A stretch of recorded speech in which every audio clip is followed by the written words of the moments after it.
Man, the academic world is full of insecure and posturing people. I call myself a recovering intellectual because I'm trying to be real and well-rounded and vulnerable and happy. Academia is not conducive to that. Nevertheless, you know what really upsets me? The idea that being educated and informed is a bad thing.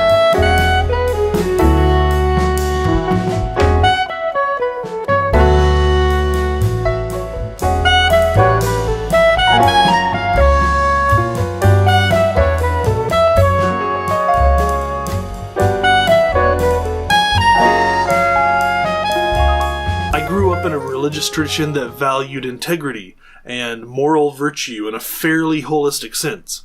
Except that in response to new and challenging ideas, they walled themselves off instead of engaging in conversation. They're afraid that if they allow their beliefs to be challenged on an equal playing field, their beliefs will fail, which means they don't have confidence in the truth they claim to have. Defensive people are people without self-knowledge and integrity. Insecure people are untested people. A religious body that's insecure and defensive has never allowed its beliefs to be tested and challenged, and so they don't have meaningful security that their beliefs would hold up if they did allow that. It's why so often Christian education tries to indoctrinate young people rather than expose them to real information, because they know that real information would destroy that kind of faith. The kind of faith that's characterized by intentional ignorance. So what happened to me? Why didn't I end up that way? Well, my mother is severely mentally ill, and so when I was young, I experienced a lot of manipulation and abuse at her hands, and religion was her most powerful tool. When I left for college, I was determined to be free, and so that meant processing through a lot of religious baggage. I was already aware of the difference between the heart of religion and the way religion was used to shame and control me. I was convinced there was good and evil in my religious upbringing, but they were so mixed together that I couldn't separate them back out. And so I can sympathize with people who, instead of fighting to separate them out, decide to give up on it altogether. But I decided to study philosophy and religion, to enter right into the heart of the problem. To start the difficult process of sorting out the good from the bad, the truth from the lie, the beautiful from the perverse. It was a lengthy and miserable process. But I wasn't just figuring out what I believed.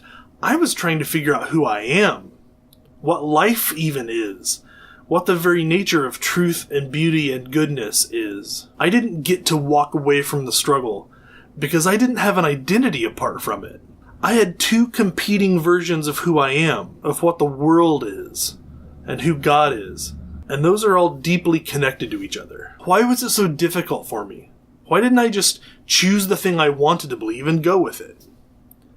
Because I was honest with myself.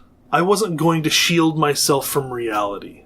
I wanted to believe, but I was only going to believe if reality convinced me it was true and good and beautiful. I had a head full of theology and worldview based on tradition and scripture, but now I was using reason to sort it all out, and I was testing it against raw experience. And part of that raw experience was discovering what I really wanted in my heart, and being honest about that. Learning to trust my own heart, my own desires, my own intuition, was an instrumental part of me becoming open to the experience of God, was foundational to me learning how to open up and embrace the world. And so, yeah, I believe. And what I believe isn't so radically different than what I believed when I was young.